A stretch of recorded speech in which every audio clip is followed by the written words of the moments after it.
नमस्कार दोस्तों, स्वागत है हमारे इस छोटे से YouTube चैनल पर। दोस्तों, आज एक छोटी सी हॉरर और थ्रिल कहानी मेरे पास है जो अपबीती भी है। हालांकि मैं इस कहानी को खामोश कुआं नाम देना चाहूँगा और इस कहानी की शुरुआत कुछ इस तरह है कि वापसी हमेशा चुभती है और सच भी है। वापसी हमेशा चुभती ही है। एक ऐसी चुभन जो नामों और दुकानों के पीछे छिपी चीजों को भी खुरच दे। खैर, मैं काशीपुर स्टेशन पर उतरा।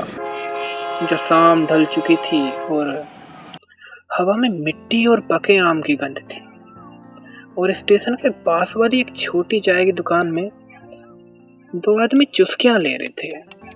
मेरी नजर पड़ी उन पे। उनमें से एक ने पूछा, शहर से आए हो? मैंने भी हंसकर कहा, शहर से तो नहीं आया, काम से आया हूँ और कहानी लेने आया हूँ। उनकी नजरें झपकाई। वो तिलमिला से गए मेरी ये बात सुन के। और मुझे ऐसा लगा जैसे वो कोई बात निकल गया। कहानी का नाम गांव में अलग अलग था। हालांकि किसी ने कहा कुएं की आंच लेने आए हो और फिर किसी ने कहा कि कर्जे आवाज लेने आए हो।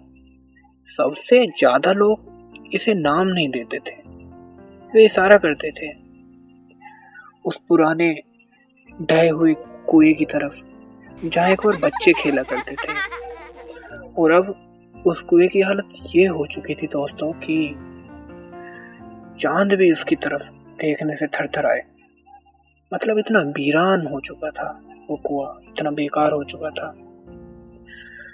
और कोई कहानी सी जैसे गूंजती हो उस कुएं के पास हर शाम को। खैर, मैंने भी सोच ही लिया कि रात बिताऊंगा तो इसी कुएं के पास बिताऊंगा। हम भी देखें क्या है। निश्चय कर लिया मैंने। फिर मैं दीवार में लगी झोपड़ी में रहा। वहां पे दीवार से सटी हुई एक झोपड़ी थी जो पुरानी भी थी। उस पर एक पुरानी तख्ती पड़ी थी और वहां पे रेडियो के नाम पे एक कैसेट रखी थी। अजीब सी आवाजें भीगी हुई बजाई हुई और बाहर के पेड़ों पर चांदी की छाया पंखों से सरसराई। और मौसम भी अजीब सा हो गया था। आधी रात में मैंने सुना कुएं की ओर से कोई धीमी लोरी गुनगुनाने लगी। अजीब सा महसूस हुआ मुझे रात को।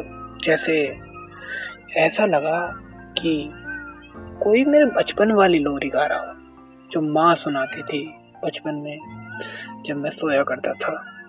आवाज इतनी कोमल थी कि सुनने वाले की आंख में पानी आ जाए, पर बोलने वाले के होठों पर दया न हो।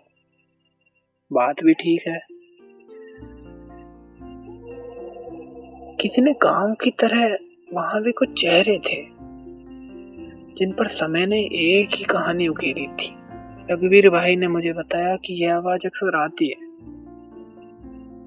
मेरे बगल में लेटे हुए थे वे और सालों से आती है। रघुवीर बोले, टेंशन न लो, सो जाओ। और उन्होंने खुद चाय की चुस्की ली, प्याली की और रख दी साइड में और अपनी आंखें बंद कर ली। हालांकि मैं उनकी आंखें देखकर समझ गया था कुछ तो गड़बड़ है, कुछ तो छुपा रहे हैं ये। रात की उन घड़ी में जब आवाज बाहर से आती, घर के अंदर गहराई में बातें ठिठक सी जाती। मैंने कांच से बाहर देखा।